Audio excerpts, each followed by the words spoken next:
দেখে নাও না। হাই, আমি অনিক দাস। সকলকে শুভ বিজয়ের প্রীতি শুভেচ্ছা অভিনন্দন এবং দীপাবলি ও কালী পুজোর অনেক অনেক ভালোবাসা এবং বড়দের আমার সিদ্ধিরাত্রি প্রোডাকশনের প্রেজেন্টে শ্রী শ্রী প্রজাপতাই নম একটা গল্প আমি করছি। এখানে আমার ক্যারেক্টারের নাম হচ্ছে শান্তি। এই ক্যারেক্টারটা আমার জন্য প্রচণ্ড চ্যালেঞ্জিং ক্যারেক্টার এবং ফানি একটা গল্প। আশা করি আপনাদের সকলের খুবই ভালো লাগবে এবং মন জয় করতে পারবে। এই গল্পটাই অন্যরকম, এরকম গল্প আপনারা কোনোদিন দেখেনি, এটা আমি গ্যারেন্টি নিয়ে বলতে পারি। এটা হচ্ছে আমাদের পার্ট 1-এর শুটিং চলছে এখন, এরপর পার্ট 2 আসবে। আপনাদের কাছে একটাই অনুরোধ, পাশে থাকবেন, দেখবেন এবং সকলকে দেখার জন্য অনুরোধ রইল। কারণ আপনারা যদি এটা সাপোর্ট করেন এবং ভালোবাসা দেন, তাহলে আমরা পার্ট 2 করার জন্য সাহস পাবো।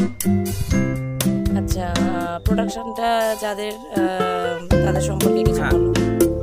যেটা হচ্ছে গল্পটা লিখেছে সায়নী এবং যে প্রযোজনা আছে সায়নী এবং সায়নদা, খুবই ভালো। আমার এটা প্রথম কাজ তাদের সঙ্গে, প্রোডাকশনের সঙ্গে।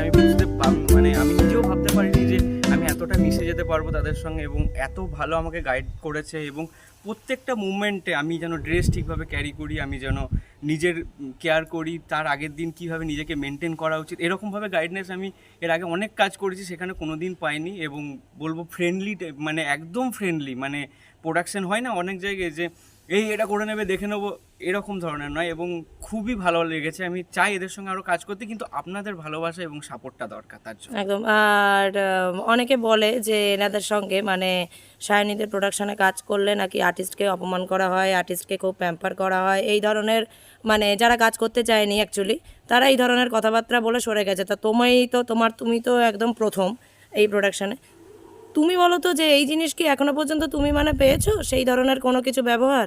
না, যারা বলে তাদের উদ্দেশ্যে বলে দিই, আঙুর ফল খেতে না পেলে টকই হয়। আর আমার এটা প্রথম কাজ। আমি এর আগে হয়তো প্রোডাকশনের সঙ্গে দুদিন মানে বসেছি, একদিন রিহার্সেল করতে, আর প্রথম একদিন আমাকে যেদিন ডাকা হয়েছিল দেখার জন্য, স্বাভাবিক ওরা নেবে, আমাকে দেখে নেবে। আমি কোনো দিন এখনও পর্যন্ত এরকম বিহেভিয়ার পাইনি তাদের কাছ থেকে। ওই যে বললাম যে প্রচণ্ড সাপোর্টিং এবং যাতে কাজটা ভালো হয় এবং আর্টিস্ট যেন ঠিকভাবে কাজটা করতে পারে, এটাই তারা দেখেন। তার বাইরে আর মানে আমার তো কিছু মনে হয়নি।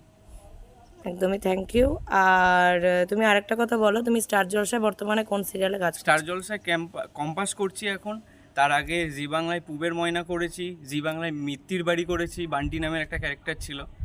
আচ্ছা, কম্পাসে তুমি কি ধরনের চরিত্র করছো? কম্পাসে হচ্ছে আমার পজিটিভ ক্যারেক্টার, যেটা হচ্ছে মানে গল্পের মধ্যে যারা খুব নেগেটিভ, যারা বদমাইশি দুষ্টু লোক যাদেরকে বলা হয়, আমরা তাদের বিরুদ্ধে রুখে দাঁড়াচ্ছি। আমাদের যুবশক্তি একটা দল, যেখানে কম্পাস আমাদের লিড করছে। আমি ওর সহযোদ্ধা এবং মেন যোদ্ধা ওর।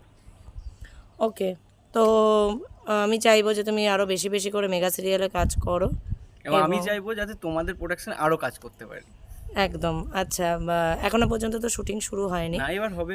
একদমই। আচ্ছা, এবার তুমি বলো শার্নিক ক্যারেক্টারটা অ্যাকচুয়ালি কেমন? শাকনিক ক্যারেক্টারটা এটা যদি বলে দিই তাহলে দর্শকরা দেখবে কি করে? দেখতে হবে। অবশ্যই, তার কারণ একটা ইন্টারেস্ট যখন এইগুলো যখন ছাড়া হবে তোমাদের ইন্টারভিউগুলো, মানুষ যাতে হচ্ছে আরো বেশি ইন্টারেস্ট পায় তোমার ক্যারেক্টারটা শোনার জন্য। আমি জাস্ট একটু হিন্টস দিচ্ছি দর্শকদের জন্য। একদম। শাকনিক ক্যারেক্টারটা হচ্ছে, ছেলেটা খুবই ভালো, নম্র এবং ভোলা ভালা একজন ছেলে। এই এখনকার জেনারেশনের যে মেয়েরা যেসব ছেলেদেরকে পছন্দ করে আর কি, একটু রাফ অ্যান্ড টাফ, একটু রক, এরকম ধরনের ছেলে শাকনিক নয়। এবং তার জন্য কোনো মেয়ে তাকে পছন্দ করে না, সবাই রিজেক্ট করে দেয়। তো শাকনিক আস্তে আস্তে আস্তে আস্তে ডিপ্রেশনে চলে যায় যে কী ব্যাপার, আমার মধ্যে কিচ্ছু নেই যে যার জন্য মেয়েরা আমাকে পছন্দ করে না। তো আলটিমেট তারপর গিয়ে শাকনিক নিজেকে চেঞ্জ করে এবং তার বন্ধুর জন্য চেঞ্জ হয় সে। এবং পরবর্তীকালে কি হচ্ছে সেটা দেখার জন্য কিন্তু দর্শকদের দেখতে হবে। ওইটা তো সেকেন্ড পার্টে গেল। তো ফার্স্ট পার্টে প্রজাপতয় নম তো একটা ম্যাট্রিমনি হাউসের নাম, তো ওইখান থেকে অ্যাকচুয়ালি জার্নিটা শুরু হচ্ছে। এখানে গল্পটা মেন হচ্ছে ওই ম্যাট্রিমনি সাইড। কেউ বুঝতে পারবে না গল্পটা যে এরকম ম্যাট্রিমনি সাইড নিয়ে কোনোদিন স্টোরি হয়েছে, খুব একটা আমার জানা নেই, আমি অন্তত দেখিনি। তো মানে শাকনিকের কেরিয়ারের মেন স্টেপ হচ্ছে ওই ম্যাট্রিমনি সাইডে। ওখানে গিয়ে তারপর তার যে অ্যাসিস্ট্যান্ট থাকবে, মানে তার জন্য একটা অ্যাসিস্ট্যান্ট ঠিক করা হবে যে তার জন্য মেয়ের ছবি পাঠাবে অনেক, কিন্তু মেয়েগুলোর সঙ্গে দেখা হবে, কিন্তু কোনো মেয়েকেই তার পছন্দ হবে না, মানে তার মতো ভাইবস ম্যাচ করবে না। তারপরে কি হয়? তারপরে যেটা হয় আর কি, সেটা তো বলা যাবে না, তার জন্য দেখতে হবে। একদমই তাই।